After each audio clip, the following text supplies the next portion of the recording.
Bismillahirrahmanirrahim. Assalamualaikum warahmatullahi wabarakatuh.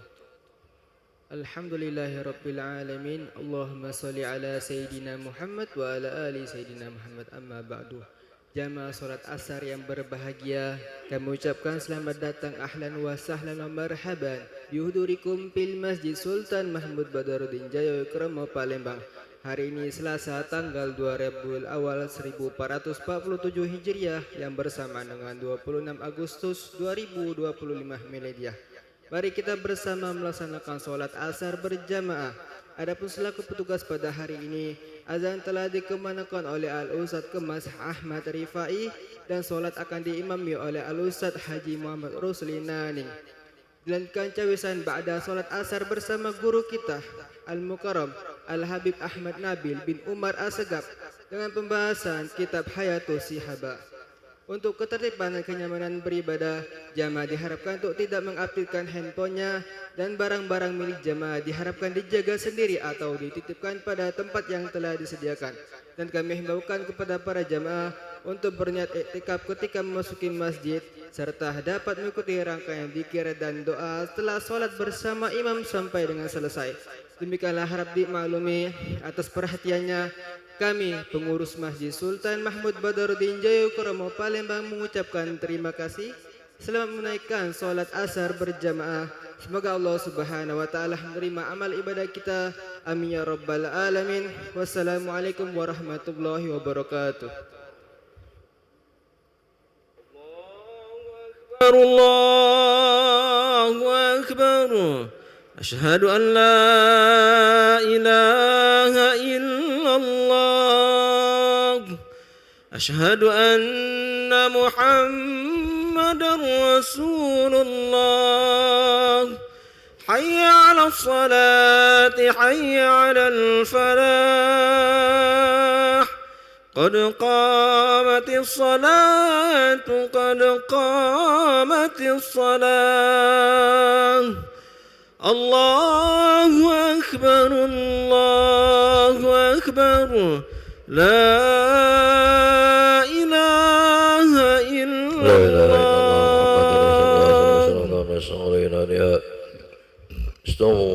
Astagfirullah. Rapat lurus.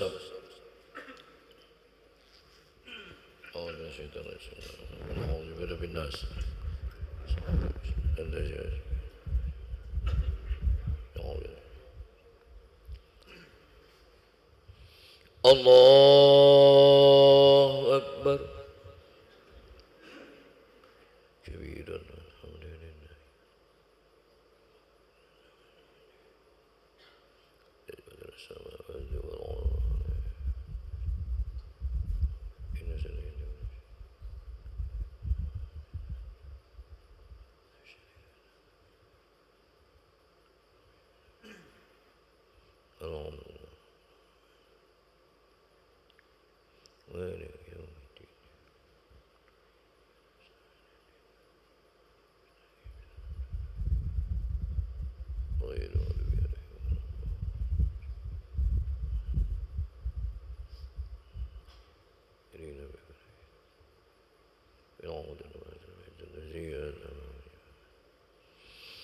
Allahu akbar.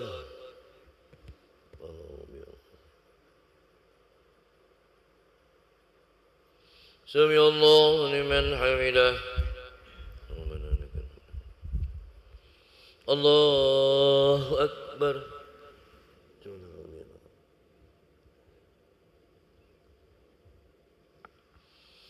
Allahu akbar.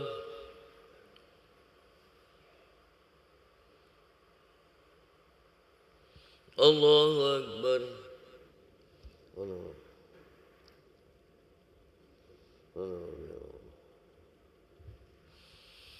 Allahu akbar.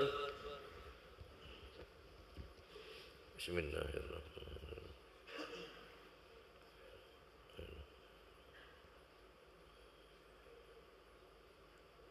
Ya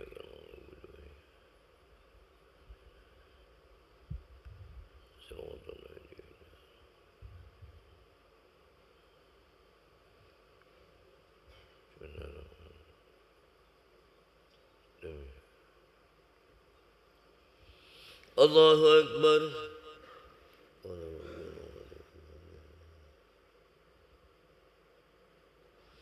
سمع الله لمن حمده الله أكبر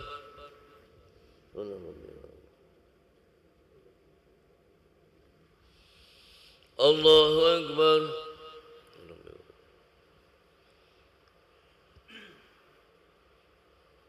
الله أكبر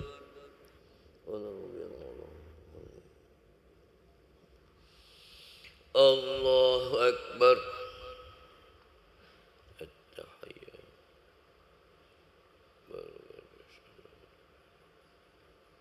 السلام عليك أيها النبي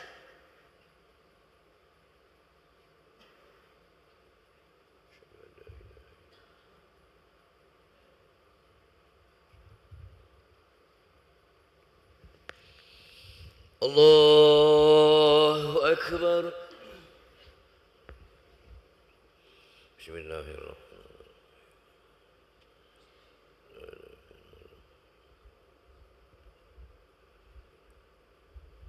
إياك نعبد وإياك صراط الذين الله أكبر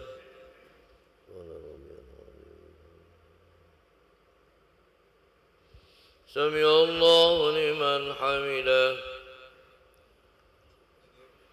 الله أكبر الله أكبر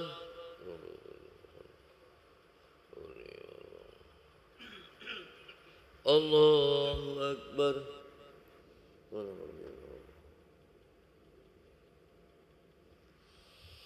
الله أكبر بسم الله الرحمن الحمد لله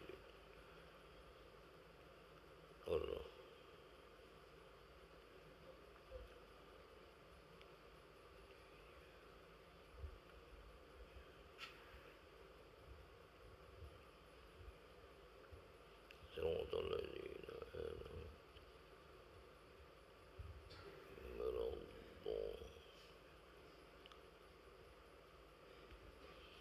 الله أكبر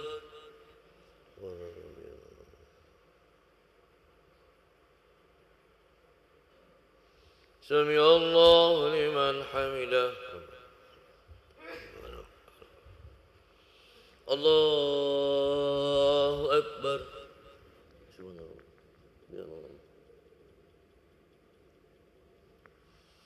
الله أكبر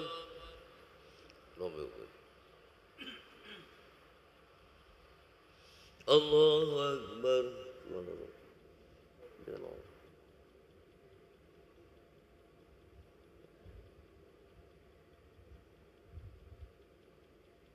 الله أكبر التحية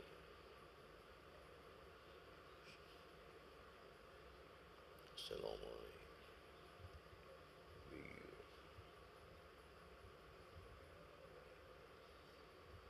أشهد أن لا إله إلا الله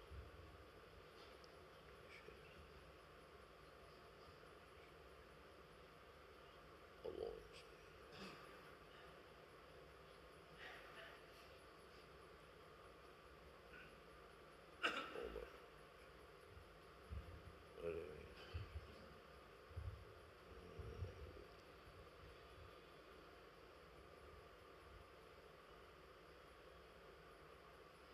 السلام عليكم ورحمة الله السلام عليكم ورحمة الله اللهم صل وسلم استغفر الله العظيم الذي لا إله إلا هو استغفر الله العظيم الذي لا إله إلا الله وحده لا شريك له له الملك وهو على كل شيء قدير لا إله إلا الله وحده لا شريك له له الملك وله الحمد وهو على كل شيء قدير لا إله إلا الله وحده لا شريك له له الملك وله الحمد وهو على كل شيء قدير